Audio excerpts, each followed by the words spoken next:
हाँ, तो विलियन का मोल प्रभाज पढ़ने के बाद हम आगे देखेंगे कि विलियन की नार्मलता क्या है। ये विलियन की एक और सांद्रता है जिसको हम क्या बोलते हैं, विलियन की नार्मलता। तो विलियन की नार्मलता को हम डिफाइन कर लें पहले कि 1 लीटर विलियन में विलेय के ग्राम तुल्यांकों की संख्या। देखिए, मोलरता में ग्राम मोलों की संख्या ली गई थी, इसमें ग्राम तुल्यांकों की संख्या। तो सबसे पहले हम डिफाइन कर लें 1 लीटर विलियन में विलेय के 1 लीटर विलियन में उपस्थित 1 लीटर विलियन में उपस्थित विलेय के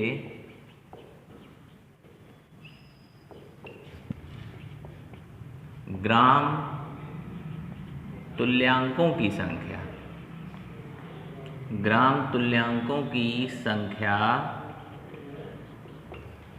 विलियन की नॉर्मलता कहलाती है। अगर हम 1 लीटर विलियन ले लें और उसमें विलेय के ग्राम तुल्यांकों की संख्या निकाल लें, तो 1 लीटर विलियन में विलेय के ग्राम तुल्यांकों की संख्या को ही विलियन की नॉर्मलता कहते हैं। तो सबसे पहले हम ये देख लेते हैं कि विलेय के ग्राम तुल्यांकों की संख्या क्या है। यानी कि अगर हमको ग्राम तुल्यांकों की संख्या निकालनी है, ग्राम तुल्यांकों की संख्या, तो हम ग्राम तुल्यांकों की संख्या किसके लिए होगी, विलेय के लिए होगी। हम ग्राम तुल्यांकों की संख्या को हमेशा स्मॉल e a से मानेंगे। इसको हम कहते हैं बेटा ग्राम इक्विवेलेंट फॉर सॉल्यूट, विलेय के ग्राम तुल्यांकों की संख्या। अच्छा, विलेय के ग्राम तुल्यांकों की संख्या को हम कैसे सॉल्व करेंगे। आपने देखा था विलेय के मोलों की संख्या Na बराबर क्या होता है, विलेय का भार ग्राम में तो विलेय का अणुभार मॉलिक्यूलर वेट। लेकिन अगर हम बेटा ये निकालेंगे तो ये में अणुभार के स्थान पर तुल्यांकी भार हो जाएगा, अणुभार के स्थान पर तुल्यांकी भार कर देंगे। अगर हम विलेय के ग्राम तुल्यांकों की संख्या ये निकालते हैं तो ए का यानी कि विलेय का अणुभार होगा और डिवाइड करेंगे विलेय का तुल्यांकी भार ये। यहाँ पर ये देखिए बेटा, ये क्या है, ये इसको हम बोलेंगे विलेय का तुल्यांकी भार। जो हमारा विलेय है, विलेय का तुल्यांकी भार। अब विलेय का तुल्यांकी भार बेटा हर प्रजाति के लिए, जैसे अम्ल दिया है क्वेश्चन में, या क्षार दिया है या साल्ट दिया है, उसके लिए हम अलग से विलेय का तुल्यांकी भार ज्ञात कर लेंगे। यानी कि विलेय का तुल्यांकी भार क्वेश्चन में नहीं दिया रहेगा, आपको खुद निकालना होगा। तो 1 लीटर विलियन में उपस्थित विलेय के ग्राम तुल्यांकों की संख्या को हम क्या बोल देते हैं, विलियन की नार्मलता। तो ये हमारा ग्राम तुल्यांकों की संख्या। तो अब हम डिफिनीशन से चलते हैं। माना हमारे पास V लीटर विलियन है, माना V लीटर विलियन में विलेय के ग्राम तुल्यांकों की संख्या, विलेय के ग्राम तुल्यांकों की संख्या क्या मान लिए हम, EA। तो अगर हम बेटा 1 लीटर विलियन में निकाल लें तो 1 लीटर विलियन में विलेय के ग्राम तुल्यांकों की संख्या किसके बराबर हो जाएगी, विलियन की नॉर्मलता के बराबर हो जाएगी। तो EA, V लीटर में EA है तो 1 लीटर में तो 1 गुणे EA अपान V लीटर, 1 गुणे EA अपान V लीटर, ये हो जाएगी विलियन की नॉर्मलता के बराबर। तो विलियन की नॉर्मलता अगर हम देखें तो क्या होगा बेटा, ग्राम तुल्यांक प्रति लीटर, ग्राम तुल्यांक प्रति लीटर। तो आप देख रहे हैं 1 लीटर विलियन में विलेय के ग्राम तुल्यांकों की संख्या उस विलियन की नॉर्मलता कहलाती है। तो नॉर्मलता का फार्मूला क्या आ गया आपके पास, नॉर्मलता का फार्मूला आ गया, नॉर्मलता का EA अपान वॉल्यूम लीटर में, EA अपान वॉल्यूम लीटर में। अगर हम इसकी नॉर्मलता की इकाई देखें, मात्रक, अगर हम मात्रक देखें तो मात्रक क्या होगा बेटा, ग्राम तुल्यांक प्रति लीटर। यानी कि नॉर्मलता का जो मात्रक होगा वो होगा ग्राम तुल्यांक प्रति लीटर, ग्राम तुल्यांक प्रति लीटर।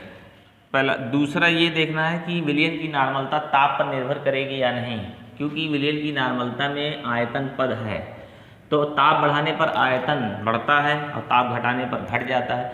इसलिए ताप द्वारा नॉर्मलता जो होगी वो बदल जाएगी। इसलिए ये विलयन की नॉर्मलता ताप द्वारा प्रभावित होगी। इसका मतलब ताप पर निर्भर करेगी, ताप पर निर्भर करेगी। तो ये दो टर्म इसके लिए है। अब हम देख लें कि इसके और आगे हम कैसे सॉल्व कर सकते हैं। देखो, हम बेटा EA को अगर हमको निकालना है तो हम क्या करेंगे, नॉर्मलता और वॉल्यूम को मल्टीप्लाई कर देंगे। नॉर्मलता इंटू वॉल्यूम लीटर, विलयन का आयतन, ये विलय का ग्राम तुल्यांक।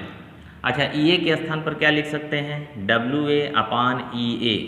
इसका मतलब विलय का भार बटे विलय का तुल्यांकी भार, नॉर्मलता गुणे वॉल्यूम लीटर में। अगर हम W का मान निकालना चाहते हैं, विलय का भार निकालना चाहते हैं, तो नॉर्मलता गुणे EA गुणे वॉल्यूम लीटर में। यहाँ पर देखिए, इस तरीके से आप विलय का भार निकाल सकते हैं, विलय का भार। अब अगर हम ये देखें कि W, अगर क्वेश्चन में आयतन, यहाँ पर देखिए ये आयतन यहाँ पर इस फार्मूले में लीटर में है। अगर बाय द वे अगर क्वेश्चन में ml दे दिया जाए तो ml को क्योंकि रखना लीटर में है, तो ml को लीटर बनाने के लिए 1000 से डिवाइड करेंगे। तो यहाँ पर अगर हम WA = नॉर्मलता गुणे विलय का तुल्यांकी भार गुणे वॉल्यूम, मान लीजिए कि क्वेश्चन में वॉल्यूम ml में दिया है, लेकिन मेन यहाँ पर वॉल्यूम किस में है, लीटर में। तो ml को लीटर बनाने के लिए 1000 से हम डिवाइड कर देंगे। ये देखिए आपका मेन एक फार्मूला हो गया। यहाँ पर आप देख लीजिए WA क्या है, यहाँ पर WA है विलय का भार ग्राम में, विलय का भार, ये बेटा ग्राम में। ये N है विलयन की नॉर्मलता, विलयन की नॉर्मलता, और यहाँ पर V ml में है विलयन का आयतन, और EA है विलय का तुल्यांकी भार, विलय का तुल्यांकी भार। तो देखिए ये टर्म अगर आपको पता है तो आप अच्छी तरीके से नॉर्मलता का क्वेश्चन लगा सकते हैं। इसका मतलब नॉर्मलता पूछे, भार है, और यहाँ पर देखिए विलय का तुल्यांकी भार, ये आपको निकालना पड़ेगा हर स्पीसीज के लिए। यानी कि जो क्वेश्चन में दिया जाएगा, यौगिक अम्ल हो या क्षार हो या लवण हो, उसके लिए आपको निकाल कर रखना पड़ेगा। देखें, अब इसी नॉर्मलता से हम कुछ और फार्मूला देखिए बना लेते हैं।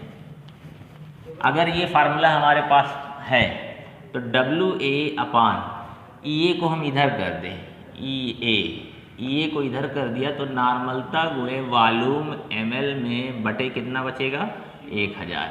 अच्छा, W/EA किसके बराबर है, W/EA है ग्राम तुल्यांकों की संख्या, विलय के ग्राम तुल्यांकों की, विलय के ग्राम तुल्यांकों की संख्या। इसका मतलब ये किसके बराबर है, EA के बराबर। विलय के ग्राम तुल्यांक EA कैसे निकाला जाता है, वेट/इक्विवेलेंट वेट, यानी कि भार बटे तुल्यांकी भार। तुल्यांकी भार को इक्विवेलेंट वेट A से इंडिकेट कर रहे हैं, E से, EA का मतलब विलय और E का मतलब इक्विवेलेंट वेट, ग्राम तुल्यांकों की संख्या। तो जब आपको ग्राम तुल्यांकों की संख्या निकालनी हो तो NV/ml बटे 1000 कर दें। अच्छा, अगर 1000 से यहाँ गुणा कर दें, 1000 से गुणा कर दें, WA/EA गुणे 1000, तो यहाँ पर बचेगा बेटा नॉर्मलता गुणे वॉल्यूम ml में, नॉर्मलता गुणे वॉल्यूम। तो 1000 से गुणा करेंगे तो ये ग्राम तुल्यांक मिली तुल्यांक में परिवर्तित हो जाएगा। इसका मतलब W/EA में 1000 से गुणा करेंगे तो ये हो जाएगा मिली तुल्यांकों की संख्या, विलय के मिली तुल्यांकों की विलेय के मिली तुल्यांकों की संख्या, यानी कि विलेय के मिली तुल्यांकों की संख्या के बराबर हो जाएगी। मिली तुल्यांक को इंग्लिश में कहते हैं मिली इक्विवेलेंट। मिली इक्विवेलेंट, ये मिली इक्विवेलेंट के बराबर हो जाएगा। तो आपको जब मिली इक्विवेलेंट निकालना है तो नार्मलता गुणे वॉल्यूम ml कर दीजिएगा, तो आपको मिली तुल्यांकों की संख्या पता चल जाएगा। और ग्राम तुल्यांकों की संख्या के लिए नार्मलता गुणे वॉल्यूम 1000। तो एक फार्मूला आपको ये हो गया और दूसरा फार्मूला तो ये हो गया। अब देख लेते हैं एक और फार्मूला हम इससे निकाल लेते हैं। अगर हम W A विलेय का भार और ये अगर आप देखें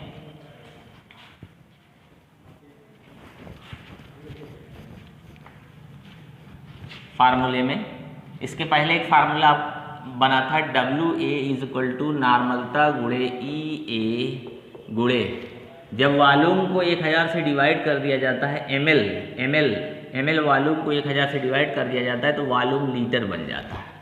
इसको भी आप देख सकते हैं। अगर ये इधर कर दें हम W/A वॉल्यूम लीटर में = विलयन की नार्मलता गुणे विलेय का तुल्यांकी भार, तो आप क्या देखेंगे W/A, तो ये विलयन की सांद्रता किस में है? सांद्रता ग्राम पर लीटर में। इसका मतलब अगर आपको सांद्रता ग्राम प्रति लीटर में निकालना है, सांद्रता ग्राम प्रति लीटर में अगर आपको कैलकुलेट करना है, यानी कि WA बराबर वॉल्यूम लीटर में अगर आपको निकालना है तो वो किसके बराबर हो जाएगी? अगर विलयन की नार्मलता पता है और विलेय का तुल्यांकी भार पता है, दोनों को गुणा कर दीजिए तो ये हो जाएगी सांद्रता ग्राम पर लीटर में। सांद्रता ग्राम पर लीटर को हम स्पेशली क्या कहते हैं? विलयन की स्ट्रेंथ, यानी कि पावर ऑफ सॉल्यूशन, विलयन की सामर्थ्य भी कहते हैं। तो सामर्थ्य निकालना है भार बटे विलयन का आयतन लीटर में, या अगर ये नहीं पता है तो नार्मलता अगर पता है और तुल्यांकी भार पता है तो हम इन दोनों को मल्टीप्लाई करके क्वेश्चन को सॉल्व कर लेंगे कि विलयन की सांद्रता ग्राम पर लीटर में कितनी होगी। देखिए ये तो था बेसिक फार्मूला नार्मलता का। जब भी नार्मलता को आपको क्वेश्चन हल करना होगा तो आपको विलेय का तुल्यांकी भार निकालना होगा, और विलेय का तुल्यांकी भार ज्ञात करने का अब हम तरीका देखेंगे कि किस तरीके से विलेय का तुल्यांकी भार ज्ञात करते हैं। देखिए सारे बच्चे क्या होते हैं, डॉक्टर इंजीनियर बनना चाहते हैं, बट उनका कॉन्सेप्ट क्लियर नहीं होता। अगर आप देखें मेरे अनुभव के अनुसार तो अगर 11th और 12th का केवल बेसिक और अच्छी तरीके से 11th 12th अगर आप पढ़ लेते हैं तो सारी चीज़ें इसमें आपको मिल जाएगी। बाहर जाकर पैसा खर्च करने की कोई ज़रूरत नहीं होती है। अगर आप 11th 12th ईमानदारी से पढ़ते हैं और फिर उसको थोड़ा सा डीप करके बढ़िया तरीके से स्टडी कर लेते हैं तो आपका हर जगह सिलेक्शन हो सकता है, यहाँ तक कि IIT एडवांस में भी हो सकता है इंटरमीडिएट के सिलेबस से 11th और 12th का।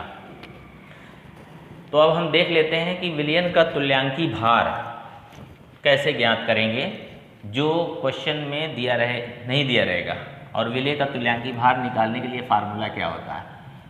तो हम देखते हैं बेटा, तुल्यांकी भार अगर हमको निकालना है, तुल्यांकी भार को अंग्रेजी में कहते हैं इक्विवेलेंट वेट या इक्विवेलेंट मास। जहाँ पर भार है वहाँ पर आप द्रव्यमान। तुल्यांकी भार कैसे निकाल सकते हैं बेटा? जिस भी प्रजाति का तुल्यांकी भार निकालना होता है उसका अणुभार लिखते हैं, अणुभार, उसका हम अणुभार लिखते हैं। इसका मतलब मॉलिक्यूलर मास, अणुभार, और बेटा x से डिवाइड कर देते हैं। यहाँ पर x क्या है, ये अलग अलग प्रजातियों के लिए x का मान अलग अलग होगा। तुल्यांकी भार को हम E से इंडिकेट कर रहे हैं क्योंकि ये विलेय के लिए ही निकाला जाएगा, तो यहाँ पर ये भी रख सकते हैं। अणुभार को मॉलिक्यूलर मास कहते हैं, मॉलिक्यूलर मास, अणुभार को हम मॉलिक्यूलर मास कहते हैं, जिसको m से इंडिकेट करिए, Ma, यानी कि जिस प्रजाति का तुल्यांकी भार चाहिए वो प्रजाति का अणुभार रख दो और बेटा x से इसको डिवाइड कर दो। यहाँ पर x क्या है? यहाँ पर x है बेटा संयोजकता कारक, संयोजकता कारक, जिसको हम कहते हैं बेटा वैलेंसी फैक्टर, संयोजकता कारक कहें चाहे वैलेंसी फैक्टर। तो बहुत से लोग एन फैक्टर भी बताते हैं, लेकिन हम यहाँ पर एक्स बता रहे हैं। एक्स फैक्टर आप जाने या वैलेंसी फैक्टर। तो एक्स का मान हर प्रजाति के लिए अलग अलग होगा। जैसे बेटा एक्स का मान अगर हम देखें, अगर क्वेश्चन में अम्ल दिया है तो एक्स का मान कैसे पता चलेगा? उस अम्ल में विस्थापनीय H प्लस आयन की संख्या, यानी कि अगर क्वेश्चन में अम्ल दिया है तो अम्ल में विस्थापनीय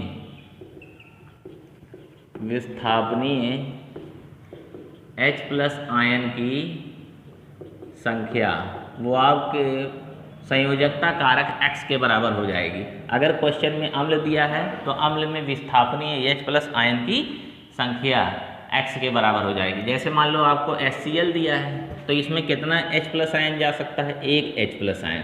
तो यहाँ पर x की वैल्यू 1 रख देंगे, x की वैल्यू 1 रख देंगे। जैसे यहाँ पर बेटा H2SO4 दे दिया है तो H2SO4 दिया है तो यहाँ पर कितना H प्लस आयन विस्थापनीय हो सकता है? 2 H प्लस आयन। तो जितना H प्लस आयन विस्थापनीय होगा x की वैल्यू उतनी ही होगी। और आपको ये बता दें, अम्ल में विस्थापनीय H प्लस आयन की संख्या उस अम्ल की क्षारकता कहलाती है।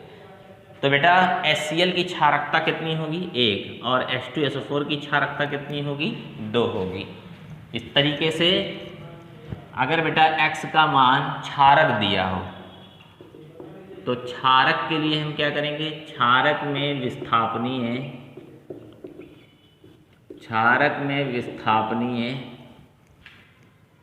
हाइड्रोक्सिल आयन की संख्या, क्षारक में विस्थापनीय हाइड्रोक्सिल आयन की संख्या। अगर क्वेश्चन में आपको क्षारक दिया जाए तो क्षारक में विस्थापनीय हाइड्रोक्सिल आयन की संख्या OH माइनस आयन की संख्या x के बराबर होगी। जैसे कोई क्षारक आपको दे दिया है NaOH, तो आप देखेंगे कितना OH यहाँ बन सकता है? 1 OH बन सकता है। तो यहाँ पर वैलेंसी फैक्टर कितना हो जाएगा बेटा? 1 हो जाएगा। जितना OH संख्या विस्थापनीय होगी क्षारक में, जैसे CaOH का होल ट्वाइस हो गया है तो यहाँ पर कितना OH बन जाएगा बेटा?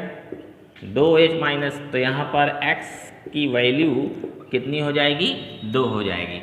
तो क्षारक में विस्थापनीय हाइड्रोक्सिल आयनों की संख्या को उस क्षार की अम्लता भी कहते हैं, क्षार की अम्लता।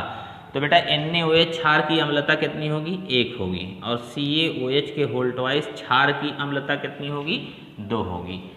तो अम्ल और क्षार के लिए आप x की वैल्यू इस तरीके से ज्ञात कर लेंगे। अगर बेटा कोई साल्ट दिया है, साल्ट यानी कि लवण, साल्ट दिया है तो साल्ट के लिए आप क्या करेंगे? साल्ट में बेटा क्या होता है?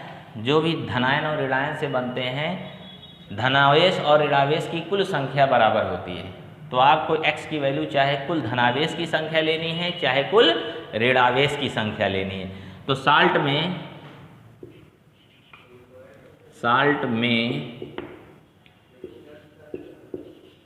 कुल धनावेश की संख्या ले लें या अथवा कुल ऋणावेश की संख्या ले लें। ऋणावेश की संख्या याद रहे दोनों में से एक ही लेना है। और साल्ट की सबसे बड़ी पहचान क्या होती है कि साल्ट में कुल धनावेश की संख्या कुल ऋणावेश की संख्या के बराबर होती है। चाहे कुल धनावेश ले लें चाहे कुल ऋणावेश ले लें। जैसे आपके सामने एक साल्ट हम लिख दे रहे हैं NaCl, तो आपको पता है कि Na प्लस और Cl -1 होता है। तो आप देख लें कुल धनावेश की संख्या कुल ऋणावेश की संख्या के बराबर होती है। तो आपको चाहे धनावेश वाला ले लें चाहे ऋणावेश वाला संख्या लेनी है। तो x की वैल्यू कितनी हो गई बेटा? 1। अगर इसके लिए भी लेंगे तो 1 होगी। दोनों में से एक, चाहे धनायन के धनावेश की कुल संख्या ले लें चाहे ऋणावेश की कुल संख्या ले लें, दोनों को जोड़कर नहीं लेना है। चाहे एक धन वाला ले लीजिए चाहे एक ऋण वाला ले लीजिए, लेकिन ध्यान में रहे कुल धनावेश की संख्या, टोटल पॉजिटिव चार्ज और total negative charge present in cation and anion. जैसे एक और यहाँ पर जैसे AlCl3 आपने कर दिया, तो आपको पता है ना कि एक एल्युमिनियम पर कितना चार्ज होता है? 3 + 3, और एक क्लोरीन पर कितना होता है? -1। तो कितनी क्लोरीन टोटल? 3 क्लोरीन। तो आप देख रहे हैं कि टोटल पॉजिटिव चार्ज कितना है? 3, और टोटल नेगेटिव चार्ज भी कितना है, क्योंकि एक क्लोरीन पर -1, तो टोटल 3 क्लोरीन पर कितना हो जाएगा, -3। देख लीजिए यहाँ पर टोटल पॉजिटिव चार्ज 3 है, टोटल नेगेटिव चार्ज भी 3 है। तो यहाँ पर x की वैल्यू कितनी होगी बेटा, 3 होगी। x की वैल्यू कितनी लेंगे हम, 3 लेंगे। तो यहाँ पर आपको x फैक्टर पता होना चाहिए। x फैक्टर अगर नहीं पता रहेगा तो आप तुल्यांकी भार नहीं निकालेंगे। जैसे ही x फैक्टर पता हो, जिसका भी तुल्यांकी भार निकालते हैं उसके अणुभार को x से डिवाइड कर दें। अब हम देख लेते हैं कुछ अम्ल, क्षार और लवण का तुल्यांकी भार कितना कितना आता है, ताकि न्यूमेरिकल में हमको आसानी हो सके। तो सबसे पहले हम यहाँ पर देख लेते हैं बेटा अम्ल का तुल्यांकी भार। पहला है अम्ल का तुल्यांकी भार। अम्ल का तुल्यांकी भार कैसे निकालेंगे, यहाँ पर देख लीजिए अम्ल का तुल्यांकी भार। तो बेटा ई अम्ल, अम्ल का मतलब एसिड, अम्ल का तुल्यांकी भार कैसे निकालेंगे, अम्ल का अणु भार रख देंगे। जिस अम्ल का तुल्यांकी भार निकालना है उसका अणु भार बटे यहाँ पर x। x क्या होगा, अगर अम्ल का निकाल रहे हैं तो x क्या होगा, विस्थापनीय H+ आयन की संख्या, विस्थापनीय या प्रतिस्थापनीय, विस्थापनीय H+ आयन की संख्या। और इसी प्रतिस्थापनीय H+ आयन की संख्या को कहते हैं अम्ल की क्षारकता भी कहते हैं, अम्ल की क्षारकता, अम्ल की क्षारकता कहते हैं। अब जैसे मान लो कि कुछ यहाँ पर हम अम्ल लिख दे रहे हैं, जैसे यहाँ पर लिख दिया हमने अम्ल,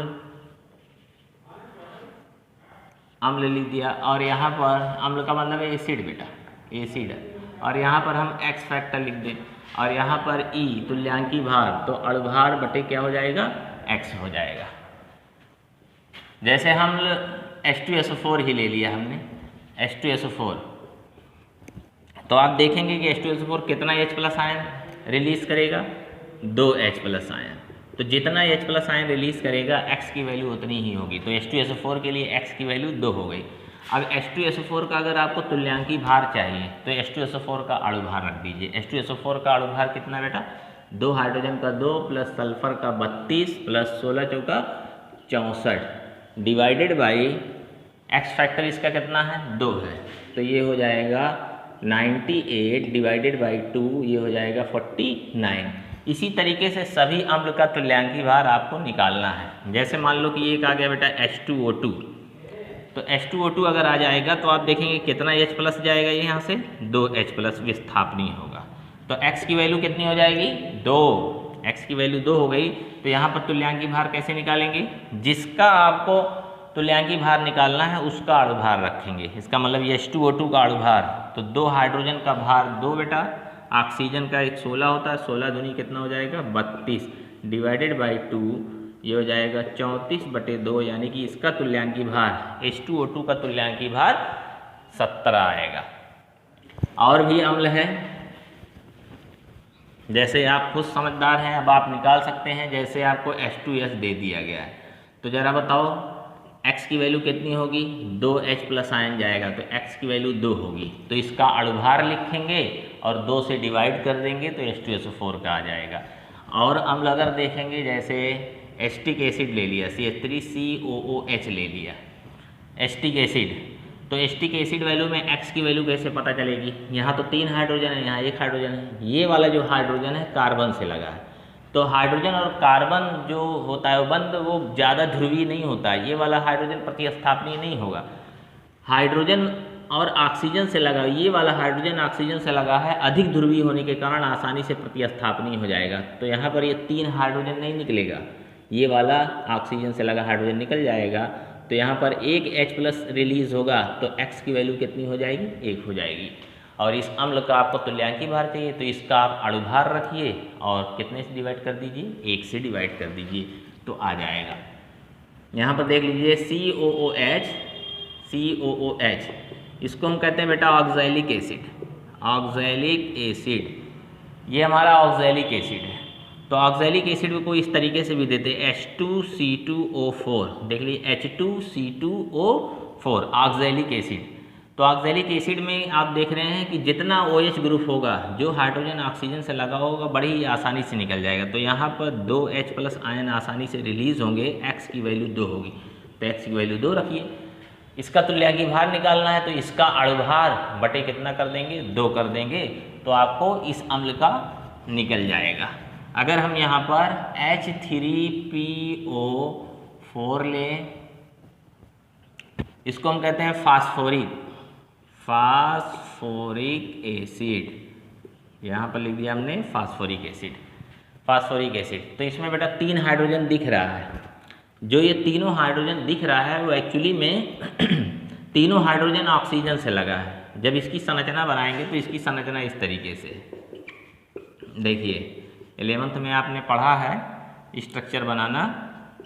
ये देखिए, जब ही फास्फोरिक एसिड की संरचना बनाएंगे तो ये ऑक्सीजन से लगा हाइड्रोजन, ये वाला निकलेगा, ये वाला निकलेगा, ये वाला, यानी कि तीनों हाइड्रोजन प्रतिस्थापनीय है। 3H प्लस आयन प्रतिस्थापित हो जाएगा आसानी से, और यहाँ पर X की वैल्यू कितनी मिल जाएगी आपको, 3 मिल जाएगी। तो फास्फोरिक एसिड के लिए X की वैल्यू 3 मिल जाएगी, और इसका आपको तुल्यांकी भार निकालना है।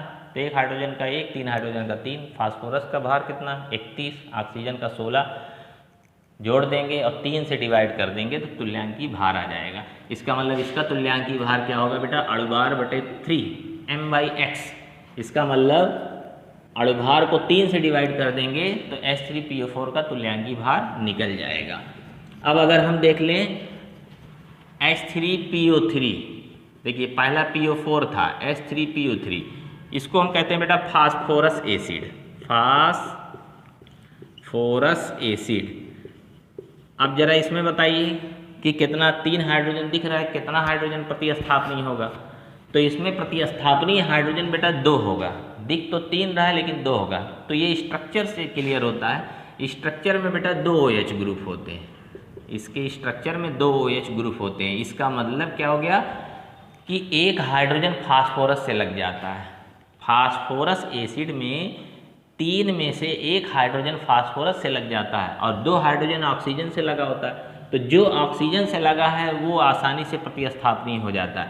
फास्फोरस और हाइड्रोजन, ये इसकी ध्रुवता कम होती है इस बंध की, इस हाइड्रोजन को आसानी से नहीं हटाया जा सकता। तो यहाँ पर X की वैल्यू 2 होगी, 3 हाइड्रोजन दिख रहा है, जो दिखता है वो हमेशा बिकता नहीं है। यहाँ पर X की वैल्यू कितनी होगी बेटा, 2 होगी। तो अगर हमको फास्फोरस एसिड का तुल्यांकी भार चाहिए तो X की वैल्यू यहाँ पर हमको 2 रखनी पड़ेगी, 2 ही हाइड्रोजन निकलेगा। तो तुल्यांकी भार कैसे निकलेगा बेटा, फास्फोरस एसिड का अणुभार रखेंगे और 2 से डिवाइड कर देंगे। अगला हमारा क्या है, अगला है बेटा H3PO2, इसको हम कहते हैं हाइपोफास्फोरस एसिड। हाइपोफास्फोरस एसिड,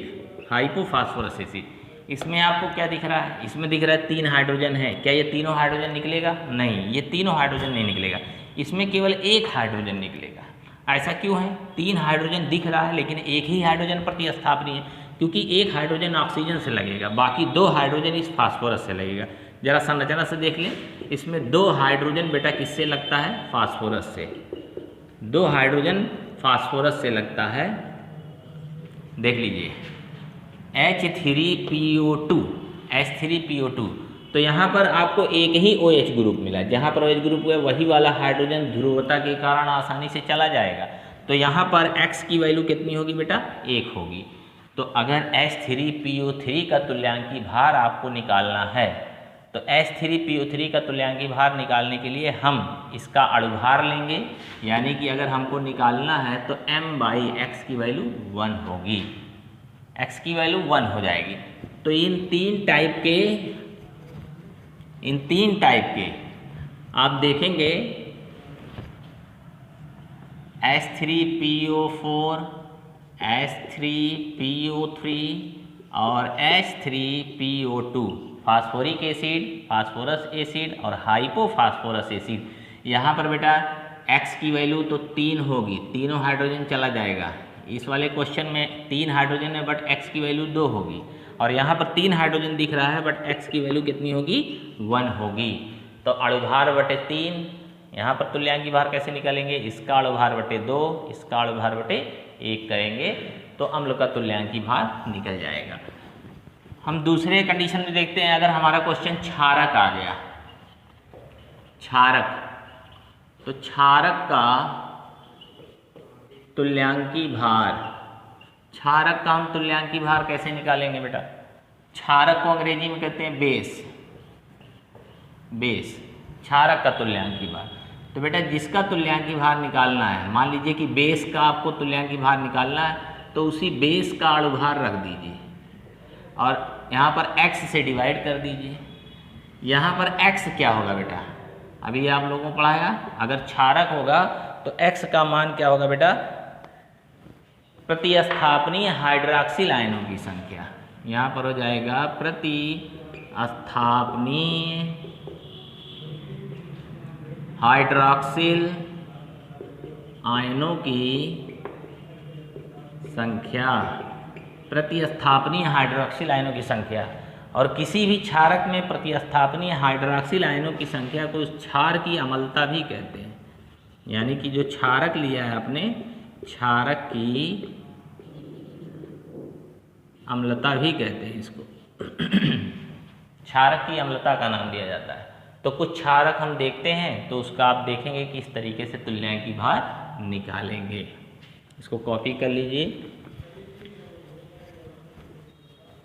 देखिए बेटा, अब यहाँ पर हम कुछ क्षारक लिख दे रहे हैं, यानी कि बेस, और उसके लिए हम x की वैल्यू निकालेंगे, इसका मतलब संयोजकता कारक। और यहाँ पर तुल्यांकी भार, अगर हम बेस का तुल्यांकी भार निकालते हैं तो अणुभार भी बेस का हो जाएगा, जिसका निकालेंगे बटे x।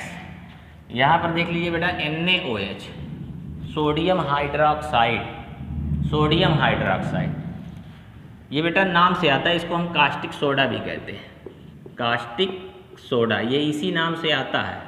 देखिए जनरली फार्मूला नहीं देता है, ना रासायनिक नाम देता है, इसका इंडस्ट्रियल नाम दे देता है, कास्टिक सोडा NaOH। तो आप देखेंगे कि इसमें कितना OH ग्रुप रिप्लेस हो सकता है, इसमें एक OH ग्रुप रिप्लेस हो सकता है। तो एक OH ग्रुप रिप्लेस होगा तो यहाँ पर x की वैल्यू कितनी हो जाएगी, 1 हो जाएगी। और अगर NaOH का तुल्यांकी भार चाहिए, तुल्यांकी भार NaOH का चाहिए, तो NaOH का अणुभार रखेंगे बेटा। सोडियम का कितना होता है आपको पता है, सोडियम का 23 होता है, ऑक्सीजन का 16 होता है, हाइड्रोजन का 1 होता है, जोड़ देंगे अणुभार हो जाएगा सोडियम का 23 प्लस ऑक्सीजन का 16 प्लस 1, यहाँ पर वैलेंसी फैक्टर 1 है, निकाल लेंगे तो ये कितना हो जाएगा, 40/1, यानी कि 40 आ जाएगा NaOH में। तो NaOH का तुल्यांकी भार 40 होता है। यहाँ पर x वैल्यू आपको पता होनी चाहिए। अब देख लेते हैं, यहाँ पर कोई दूसरा बेस ले लेंगे, जैसे बेटा KOH, पोटेशियम हाइड्रोक्साइड रासायनिक नाम, लेकिन ये बेटा इंडस्ट्रियल नाम कास्टिक पोटास से आता है, कास्टिक पोटास,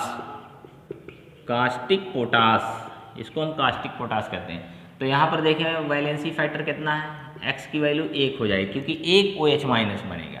यहाँ पर देखिए एक OH माइनस निकलने के कारण वैलेंसी फैक्टर 1 होगा। अब अगर इसका तुल्यांकी भार आपको चाहिए तो तुल्यांकी भार निकालने के लिए क्या करेंगे, इसका अणुभार लिखेंगे। पोटेशियम का बेटा कितना होता है, 39, ऑक्सीजन का 16, हाइड्रोजन का 1, तो 39 + 16 + 1 और डिवाइडेड बाई कितना कर देंगे, 1 कर देंगे, तो आ जाएगा KOH का तुल्यांकी भार। अब जैसे एक और ले लें बेटा, CaOH का होल ट्वाइस, कैल्शियम हाइड्रोक्साइड, इसी को हम कहते हैं वाटर लाइम भी कहते हैं, वाटर लाइम, चूने का पानी, यानी कि लाइम वाटर या वाटर लाइम भी कहते हैं, चूने का पानी, लाइम वाटर। तो यहाँ पर आप देखेंगे कि कितना OH माइनस जा सकता है, x 2 होगा। ऐसा क्यों होगा बेटा, 2 OH माइनस प्रतिस्थापनी होगा, तो x की वैल्यू 2 हो जाएगी। अब अगर इसका तुल्यांकी भार चाहिए तो कैल्शियम का परमाणु भार 40 होता है, ऑक्सीजन का 16 और हाइड्रोजन का 1 होता है तो इसका तुल्यांकी भार आपको निकालना है, तो कैल्शियम का 40, 16 और 1 17 दूनी कितना हो जाएगा, 34, और डिवाइडेड बाई कितना कर देंगे आप, 2 कर देंगे, तो ये हो जाएगा क्षारक का तुल्यांकी भार। तो हम लास्ट देख लेते हैं कि किसी साल्ट का तुल्यांकी भार कैसे निकालेंगे। जैसे अगर हमको लवण दे दिया गया है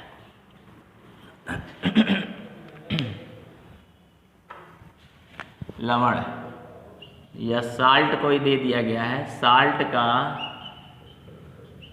अगर हमको तुल्यांकी भार चाहिए तो साल्ट का तुल्यांकी भार निकालने के लिए हम क्या करेंगे बेटा, जिसका हमको तुल्यांकी भार चाहिए, इसका मतलब ई साल्ट बटे साल्ट का अणुभार, जो हमारा साल्ट होगा उसका अणुभार डिवाइडेड बाई एक्स कर देंगे। यहाँ पर एक्स क्या होगा बेटा, यहाँ पर एक्स होगा टोटल पॉजिटिव चार्ज या टोटल निगेटिव चार्ज। ये ध्यान में रखें, टोटल पॉजिटिव चार्ज धनायन में, यहाँ पर आप लेंगे टोटल पॉजिटिव चार्ज आर, टोटल नेगेटिव चार्ज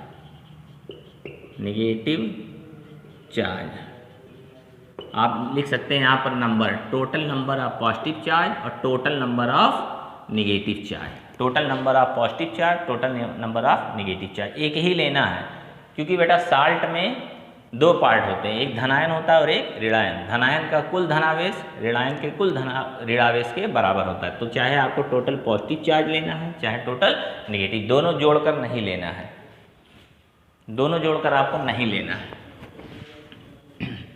तो अब हम यहाँ पर देख लेते हैं, कुछ साल्ट यहाँ पर लिख दें हम, साल्ट,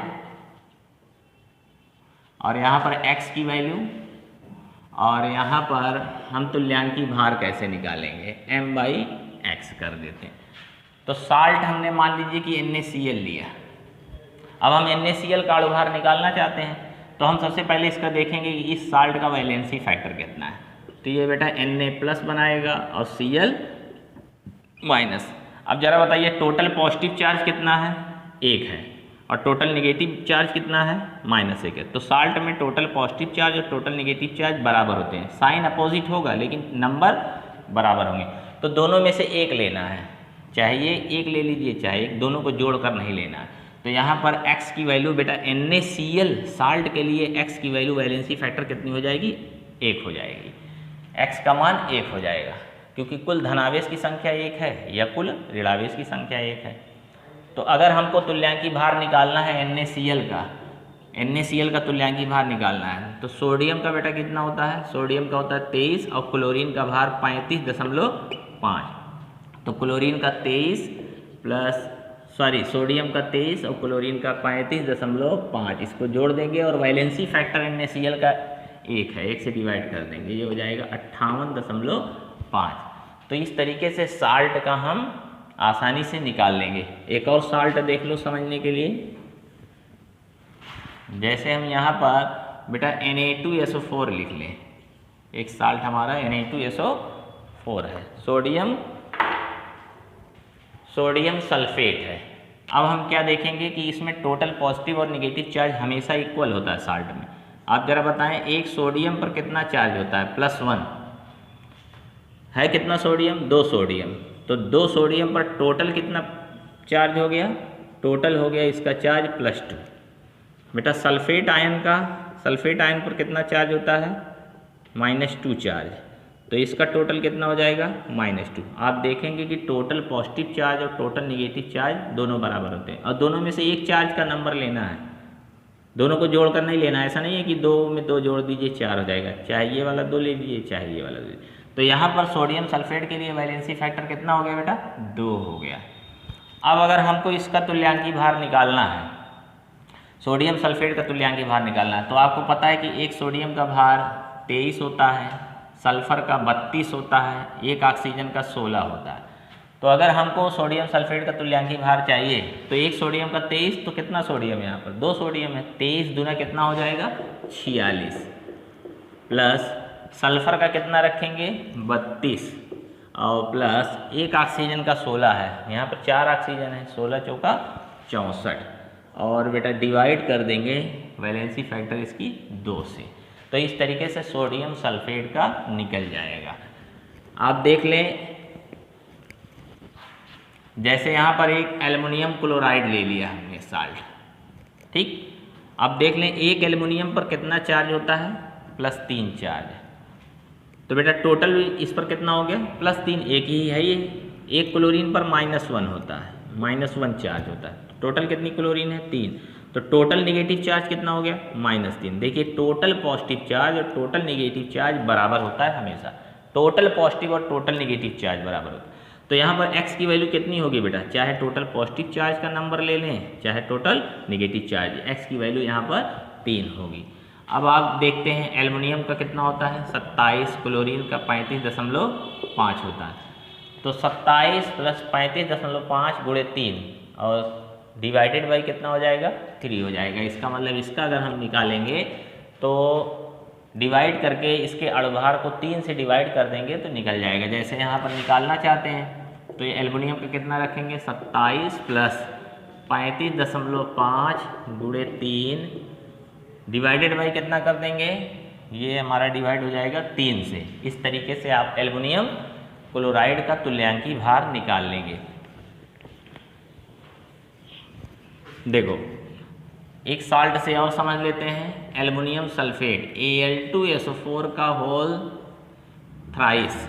चलो देखते हैं कि इसमें टोटल कॉस्ट। अच्छा पता है आप लोगों को एल्युमिनियम थर्ड फैमिली का है पीरियोडिक टेबल में। एक एल्युमिनियम पर +3 चार्ज है, तो कितना एल्युमिनियम है, 2 एल्युमिनियम।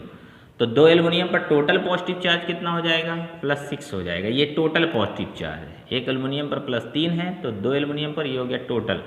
अच्छा एक सल्फेट पर कितना चार्ज होता है, -2, तो कितना सल्फेट है, 3।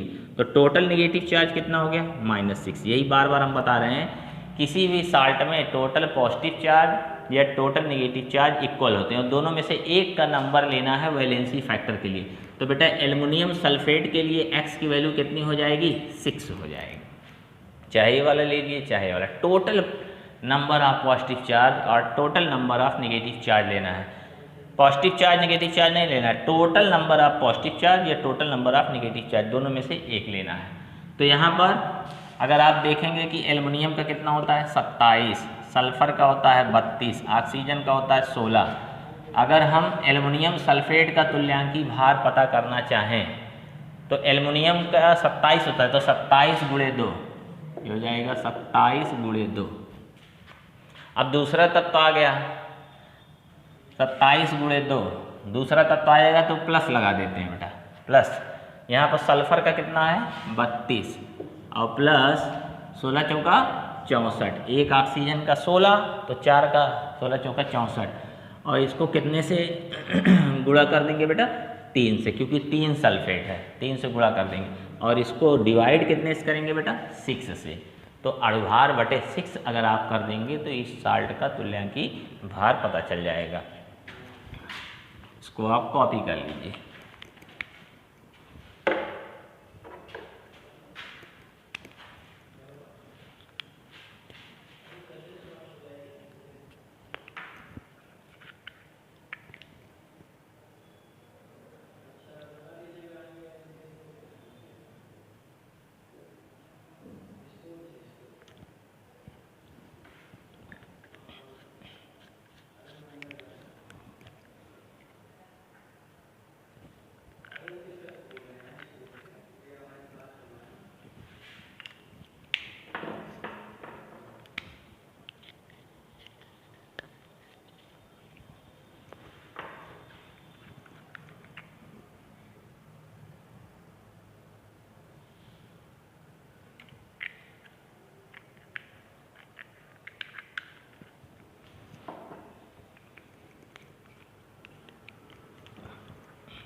हाँ बेटा, अब हम देख लेते हैं कि विलयन की नॉर्मलता के लिए हम को न्यूमेरिकल दिया जाएगा तो उस न्यूमेरिकल को हम कैसे सॉल्व करेंगे।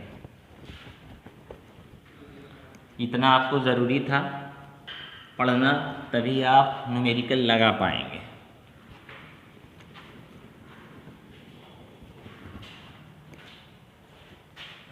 देखिए थोड़ा आसान तरीका है नॉर्मलता और मोलरता में संबंध का। अब जैसे अगर हम यहाँ पर नॉर्मलता का फार्मूला ले लें बेटा, नॉर्मलता होगा विलेय के ग्राम तुल्यांकों संख्या पर लीटर में, और यहाँ पर मोलरता क्या होगा बेटा, मोलरता क्या होगा, विलेय के ग्राम मोलों की संख्या प्रति लीटर में। अच्छा, इस फार्मूले को जब हमने पूरा डिराइव किया था तो ये फार्मूला निकल कर क्या आया था, WA बराबर आ गया था N गुणे EA गुणे वॉल्यूम ml में बटे कितना 1000। और मोलरता का फार्मूला अगर हम बेटा इसको पूरा डिराइव किए थे तो क्या निकल कर सामने आया था, ये निकल कर सामने आया था WA इज इक्वल टू नॉर्मलता के स्थान पर क्या हो गया था बेटा, मोलरता, EA के स्थान पर ये तुल्यांकी भार है, ये अणु भार था, बाकी सेम वॉल्यूम ml में बटे ये हो जाएगा 1000। अगर हम दोनों सेम विलेय लें और उसका दोनों, जैसे सपोज कर लीजिए अगर हम दोनों में विलेय का भार समान लें, यानी कि ये दोनों भार समान कर दें, ये WA और ये WA डैश मान लें यहाँ पर, तो अगर हम यहाँ पर WA बराबर WA डैश कर दें, दोनों भार बराबर कर दें, तो WA का मान कितना है बेटा, WA का मान है, WA का मान देखो ये WA है नॉर्मलता गुणे EA गुणे वॉल्यूम ml में बटे 1000, और ये बराबर हो जाएगा W डैश का मान ये है, ये हो जाएगा मोलरता गुणे MA गुणे वॉल्यूम ml में बटे कितना 1000। तो आप देख रहे हैं वॉल्यूम से वॉल्यूम कैंसिल होगा, इससे कैंसिल, इससे ये कैंसिल, इससे मोलरता को इधर कर दीजिए, मोलरता को इधर आप कर देंगे तो क्या हो जाएगा,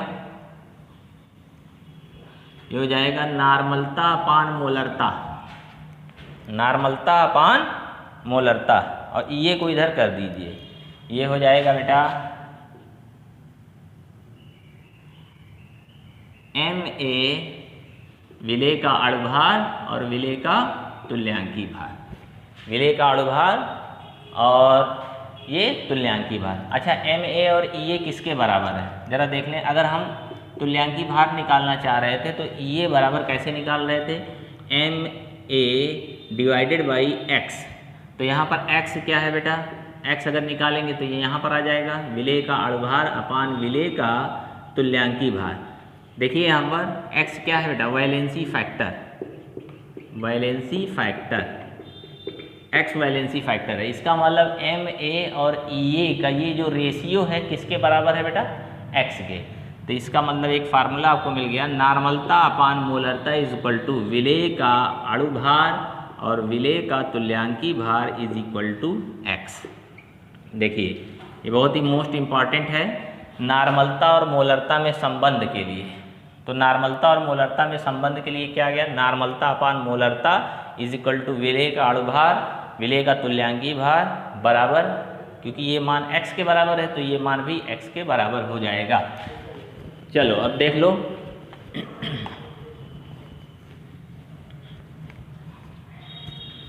तो फार्मूला आपका क्या आ गया, नॉर्मलता upon molarity is equal to विलेय का अणुभार MA और विलेय का तुल्यांकी भार इज इक्वल टू X के आ गया। तो हम इससे दो चीज़ें ध्यान सकते हैं, normality upon molarity is equal to X, normality upon molarity is equal to X, X है यहाँ पर वैलेंसी फैक्टर, और दूसरा है विलेय का अणुभार और विलेय का तुल्यांकी भार, ये दोनों रेशियो भी X के बराबर होता है। अब हम देख लेते हैं कि नॉर्मलता या मोलरता दोनों को रिलेट करके क्वेश्चन किस तरीके से लगाएंगे। अगर आप इसका यूज़ करेंगे तो क्वेश्चन आसान हो जाएगा, पूरा इक्वेशन आपको लगाना नहीं पड़ेगा। अब हम कुछ न्यूमेरिकल देख लेते हैं जो नॉर्मलता और मोलरता से संबंधित है।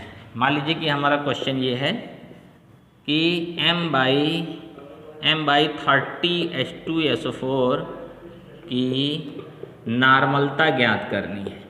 यह आपको m बाई 30H2SO4 का एक विलयन दिया है जिसकी नॉर्मलता आपको ज्ञात करनी है। तो बेटा यहाँ पर देख लें, विलेय क्या है हमारा H2SO4, मोलरता कितनी है m/30। इसका मतलब मोलरता कितनी दे दी गई है, 1/30। क्योंकि विलेय हमारा H2SO4 है, तो H2SO4 है, तो ज़रा बताओ इसका वैलेंसी फैक्टर कितना होगा। वैलेंसी फैक्टर का मतलब कितना H+ आयन जा सकता है। तो ये बेटा यहाँ पे 2 H+ आयन जा सकता है, तो इसका वैलेंसी फैक्टर X बराबर कितना हो जाएगा, 2 हो जाएगा। क्योंकि मोलरता पता है, वैलेंसी फैक्टर पता है, तो आप नॉर्मलता निकाल सकते हैं। तो नॉर्मलता upon molarity is equal to X, क्योंकि H2SO4 के लिए तो normality मोलरता 1/30 is equal to X की वैल्यू 2। ये तो ऊपर चला जाएगा, तो ये हो जाएगा 30 गुणे normality is equal to 2। Normality कितनी आ जाएगी बेटा, 2/30। नॉर्मलिटी कितनी आ गई, 1/15। 1/15। तो इस तरीके से एक छोटा सा क्वेश्चन आता है, बहुत ही बढ़िया क्वेश्चन बनता है इसका, कि कोई एक विलियन दिया रहेगा, नॉर्मलता और मोलरता में से एक चीज़ दी रहेगी और दूसरी आपको निकालनी रहेगी।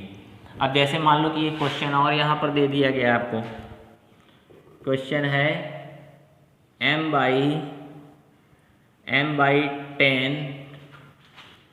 H3PO3 विलियन की नॉर्मलता ज्ञात करनी है। तो बेटा मोलरता तो आपको पता है क्वेश्चन से, मोलरता है कितना, 1/10, राइट। मोलरता आपको पता है। यहाँ पर बेटा क्या है, विलेय हमारा है H3PO3। इसको हम क्या कहते हैं बेटा, फास्फोरस एसिड। Phosphorus acid.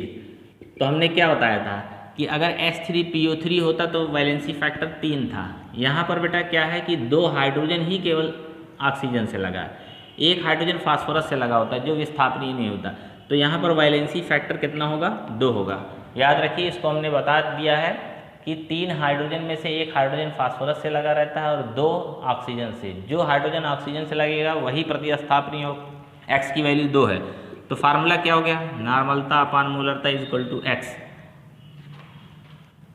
तो आप देखेंगे नॉर्मलता निकालनी है, मोलरता कितनी दी है बेटा, 1/10 दिया है, और यहाँ पर X की वैल्यू कितनी है, 2 है।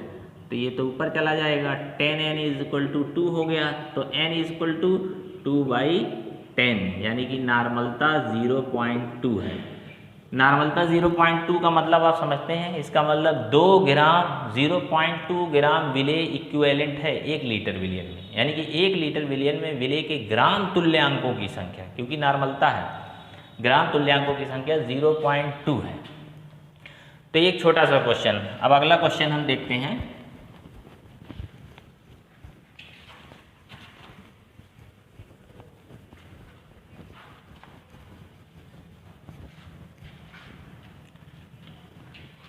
क्वेश्चन के रूप में, अगर हम 49 ग्राम H2SO4 विलियन को 500 ml जल में घोलकर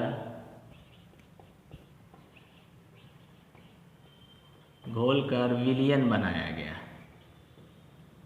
जल में घोलकर विलियन बनाया गया, तो विलियन की नॉर्मलता एवं मोलरता ज्ञात करना है। तो इस क्वेश्चन में ज़रा देखें बेटा, 50 ग्राम H2SO4 विलियन को 500 ml जल में घोलकर विलियन बनाया गया है, तो इसकी नॉर्मलता और मोलरता ज्ञात करनी है।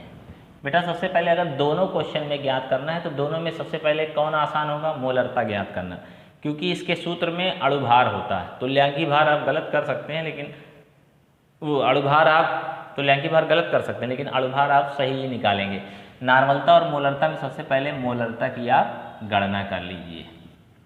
तो जरा बताइए, विलेय का भार WA का मान कितना दिया है, 49 ग्राम, ये हो जाएगा 49 ग्राम। विलेय का अणुभार निकाल सकते हैं WA, क्योंकि विलेय हमारा क्या है, H2SO4 है, तो इसका अणुभार निकालने के लिए 2 हाइड्रोजन का 2 प्लस सल्फर का 32 प्लस 1 ऑक्सीजन का 16, 16 चौका 64, तो ये कितना हो जाएगा 98। क्योंकि ये ग्राम में है तो अणुभार को भी ग्राम में व्यक्त कर दिया जाता है। अणुभार को हम कैसे लिखेंगे, MA, विलेय का अणुभार भी निकाल सकते हैं। तो इससे हमको दो डेटा पता चल गया। वॉल्यूम, विलियन का वॉल्यूम ml में कितना दिया है, वॉल्यूम ml में दिया है 500 ml। तो ज़रा बताओ, इससे हम विलियन की मोलरता निकाल सकते हैं। तो आप सबसे पहले मोलरता निकाल लीजिए। तो मोलरता का फार्मूला क्या होता है, WA मोलरता गुणे विलेय का अणुभार वॉल्यूम ml में बटे कितना 1000। नॉर्मलता और मोलरता दिया जाए तो सबसे पहले मोलरता ही निकाल लो, विलेय का अणुभार। तो विलेय का अणुभार अगर आप देखेंगे WA का मान कितना है, WA का मान है 49, मोलरता आपको निकालनी है। अणुभार कितना आ गया है 98, वॉल्यूम कितना है 500 ml, बटे कितना कर दिया आपने 1000। ये कट गया 2, 49 दूनी, तो बेटा 2 से 2 कट जाएगा, तो मोलरता कितनी आ गई 1 आ गई। अब हमको नॉर्मलता निकालनी है। तो हमको पता है ना कि नॉर्मलता और मोलरता में क्या रिलेशन है। आपको पता है कि नॉर्मलता upon molarity is equal to x होता है। आपको मोलरता पता चल गई है 1, तो नॉर्मलता निकालना है। x की वैल्यू आप किससे देखेंगे, H2SO4, क्योंकि हम ये x किसके लिए होता है, विलेय का वैलेंसी फैक्टर। तो बेटा H2SO4 यहाँ पर देखिए कितना H+ आयन जा सकता है, 2 H+ आयन। तो यहाँ पर x की वैल्यू कितनी होगी 2 होगी, तो यहाँ 2 रखेंगे, यहाँ 1 रखेंगे, नॉर्मलता पता चल जाएगी।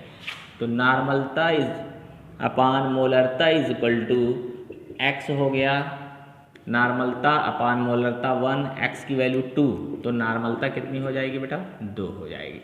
तो इस तरीके से आपने नॉर्मलता और मोलरता निकाल लिया।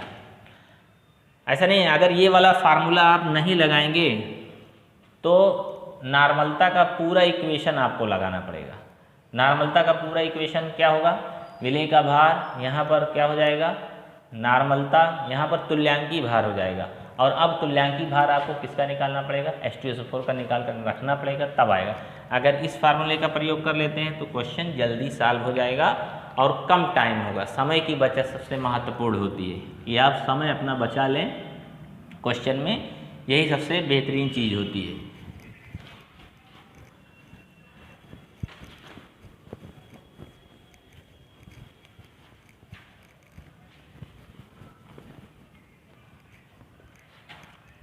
अब अगला क्वेश्चन है हमारा, क्वेश्चन देख लें यहाँ पर 49% वेट बाई वॉल्यूम, ये परसेंट दिया है। H2SO4 विलियन, H2SO4 विलियन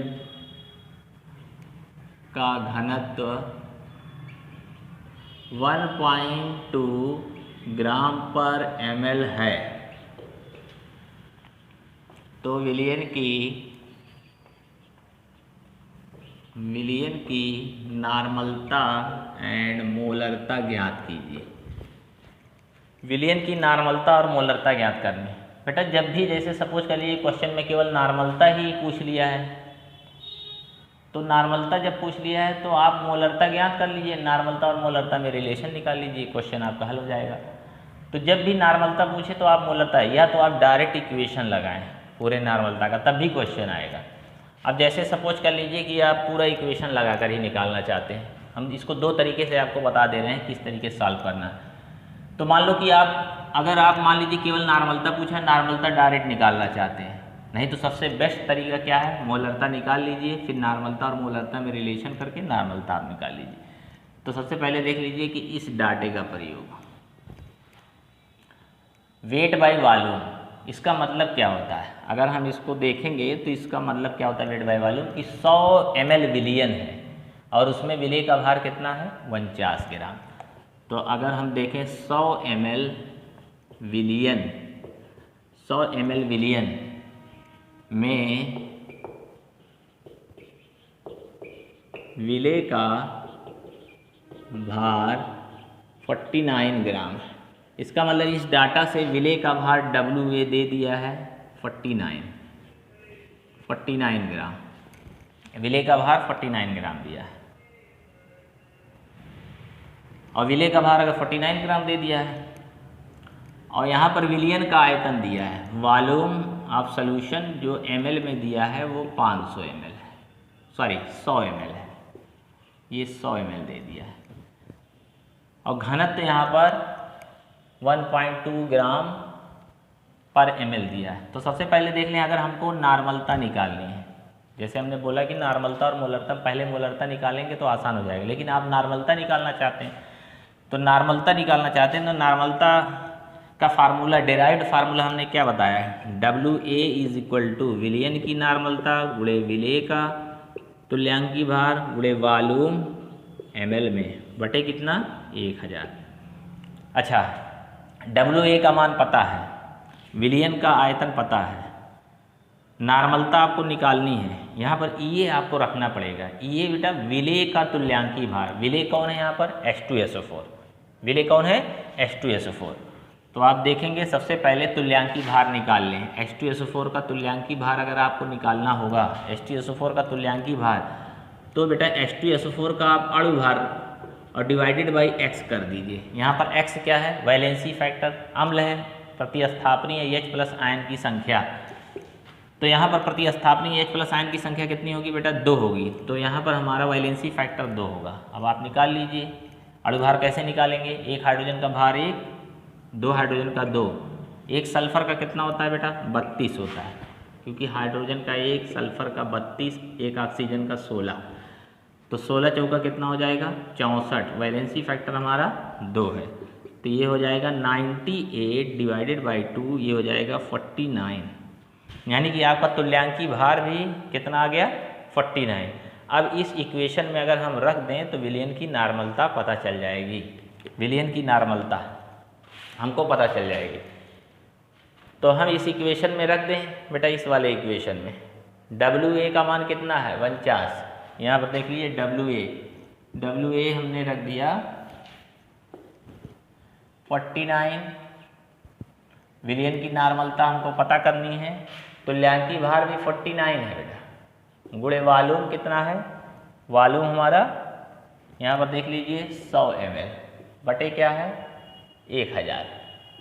तो हमको नॉर्मलता पता चल जाएगी, ये और इससे कैंसिल हो गया ये, तो नॉर्मलता हमारी क्या आ गई बेटा 10 आ गई, नॉर्मलता 10 आ गई। तो ज़रा ध्यान दीजिए, जब भी क्वेश्चन में वेट बाय वॉल्यूम परसेंटेज दिया हो, नॉर्मलता दिया हो, अगर घनत्व दिया रहेगा तो उसका कोई यूज़ नहीं होगा, यानी कि आप इस भ्रम में मत लीजिए, ये बेवकूफ़ बनाने के लिए दिया जाएगा। जब भी परसेंटेज वेट बाय वॉल्यूम दिया जाएगा तो घनत्व का कोई यूज़ नहीं होगा, क्योंकि फार्मूले में हमको विलियन का आयतन है और इस डाटा से विलियन का आयतन डायरेक्ट पता है, तो इसलिए हम निकाल लेंगे। तो नॉर्मलता 10 आ गई, तो जब नॉर्मलता 10 आ गई तो normality molarity is equal to x, formula पता है आपको बेटा। x किसके लिए है, विलेय के लिए, विलेय हमारा क्या है यहाँ पर H2SO4 है। तो जरा बताओ x की वैल्यू कितनी हो जाएगी, कितना H+ जाएगा अम्ल से 2H+, x की वैल्यू 2 हो गई। नॉर्मलता बेटा कितनी है 10 है, मोलरता हमको निकालनी है, x की वैल्यू 2 रख दिए, तो मोलरता इज इक्वल टू कितना हो जाएगा, ये हो जाएगा 10/2, मोलरता हमारी कितनी आ जाएगी 5 आ जाएगी। देखो इसी क्वेश्चन को आप कैसे लगा सकते थे, पहले मोलरता निकाल लेते, पहले आप क्या निकाल लेते मोलरता। तो जब मोलरता निकाल लेते तो आपको तुल्यांकी भार नहीं निकालना पड़ता, यानी कि तुल्यांकी भार अगर नहीं भी आता है तब भी ये क्वेश्चन आप सही कर सकते हैं। तो पहले मोलरता निकाल लेते, उसके बाद फिर नॉर्मलता निकाल लेते। सेम क्वेश्चन को 2 तरीके से हल किया जाएगा। तो आपको क्या ध्यान में रखना है, जब परसेंटेज वेट बाई वॉल्यूम अगर आपको दिया है तो घनत्व का यूज नहीं करेंगे। अब इसी क्वेश्चन में बेटा अब अगला हमारा क्वेश्चन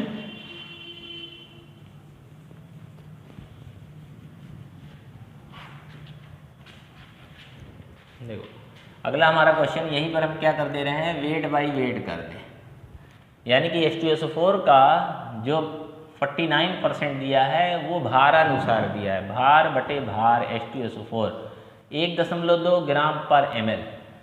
विलियन की नॉर्मलता और मोलरता दोनों निकालनी बेटा, नॉर्मलता से अच्छा है पहले क्या आप निकाल लें, मोलरता निकाल लें, तो क्वेश्चन आसान हो जाएगा आपका। अच्छा, इस डाटा का मतलब क्या है, 100 ग्राम विलियन है और H2SO4 विलेय का भार कितना है 49 ग्राम। तो 49% वेट बाई वेट का मतलब क्या हो गया 100 ग्राम विलियन। 100 ग्राम विलियन में विलेय H2SO4 का भार बराबर है 49 ग्राम।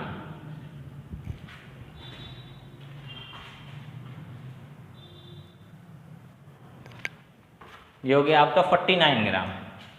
तो यहाँ पर दो चीज़ें आपको पता है, विलेय का भार पता चल गया, यानी कि बेटा WA आपको पता चल गया 49 ग्राम।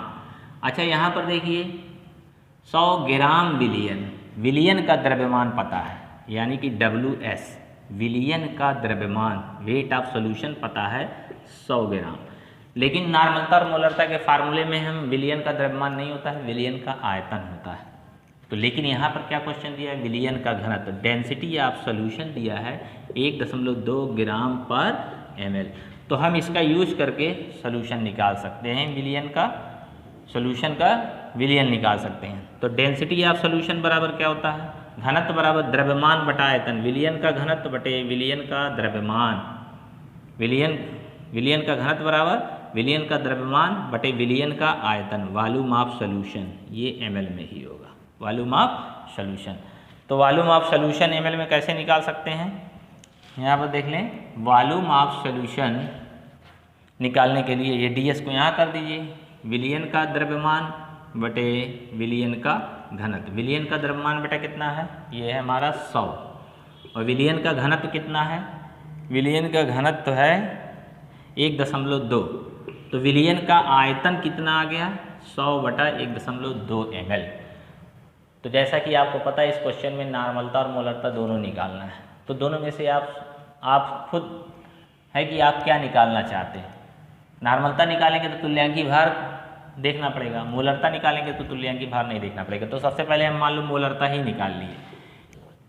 मोलरता का फार्मूला क्या होता है बेटा, अगर हम मोलरता का फार्मूला देखें तो WA = मोलरता गुणे विलेय का अणुभार वॉल्यूम ml में बटे कितना 1000।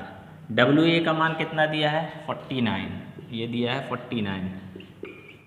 विलियन की मोलरता अणुभार बेटा, क्योंकि अणुभार किसका निकालना होता है, विलेय का अणुभार। तो यहाँ पर अणुभार MaH2SO4 विलेय का अणुभार कितना होगा, 2 हाइड्रोजन का 2, सल्फर का 32 + 16 × 64, ये हो जाएगा 98। अगर आप तुल्यांकी भार पहले निकालते हैं तो यहाँ पर आपको, अगर आप नॉर्मलता पहले निकालते तो तुल्यांकी भार निकालना पड़ता। अब ऐसे अणुभार आप डायरेक्ट रख सकते हैं। यहाँ पर देखिए अणुभार 98 गुणे वॉल्यूम कितना है बेटा, वॉल्यूम हमारा निकल कर आया 100/1.2, 100/1.2, और 1000 है पहले से, 1000 कर दिया। तो ये 49 दूनी, तो ये कितना हो जाएगा 2 हो जाएगा, ये 2 0, ये 2 0 कैंसिल हो गया। अब 10 1.2 से 1.2 है से अगर हम मल्टीप्लाई करेंगे तो ये 12 हो जाएगा, 12। तो मोलरता निकल कर कितनी आ जाएगी, 12 इधर आ जाएगा, 2 डिवाइड हो जाएगा, 12/2 ये हो जाएगा 6 हो जाएगा, क्योंकि मोलरता 6 आ गई है। तो आप नॉर्मलता बहुत अच्छी तरीके से निकाल सकते हैं। तो नॉर्मलता अपान मोलरता = वैलेंसी फैक्टर x। नॉर्मलता आपको निकालनी है, मोलरता कितनी आ गई बेटा 6 आ गई है, और यहाँ पर x फैक्टर किसके लिए लिखा जाएगा, विलेय के लिए, हमेशा x फैक्टर विलेय के लिए लिया। तो अम्ल है x, ये प्रजाति अम्ल है, तो अम्ल में कितना H+ आयन होगा, इस अम्ल में 2 H+ आयन, तो x की वैल्यू 2 होगी। तो नॉर्मलता अपान मोलरता 6 है, x की वैल्यू 2 है। तो नॉर्मलता बेटा कितनी आ गई, नॉर्मलता हमारी आ जाएगी 12। नॉर्मलता कितनी आ गई 12 आ गई। तो आप देखेंगे कि जब भी क्वेश्चन में नॉर्मलता और मोलरता की गणना करनी रहेगी, नॉर्मलता और मोलरता की गणना जब भी करनी रहेगी, अगर परसेंटेज वेट बाई वेट दिया है तो घनत्व का यूज़ होगा, और अगर परसेंटेज वेट बाई वॉल्यूम दिया है तो घनत्व का यूज़ नहीं होगा। तो आज हम नॉर्मलता मोलरता के रिलेशन में जितना क्वेश्चन बना है इसको हमने बता दिया। आप ईमानदारी से इसको तैयार करिए, सारा क्वेश्चन आपका सॉल्व हो जाएगा। एनसीईआरटी में क्या किया है, बस जैसे हमने यहाँ पर डेटा ऐसा लिया है जो आसानी से कट जा रहा है, बस वहाँ पर क्या है कुछ डेटा ऐसा लिया गया है दशमलव में जो कट नहीं रहा है, लेकिन मेन आपको पैटर्न इसी तरीके से ही सॉल्व करना है। आपको बुक के अकॉर्डिंग नहीं चलना, नहीं तो कोई भी क्वेश्चन नहीं आ पाएगा।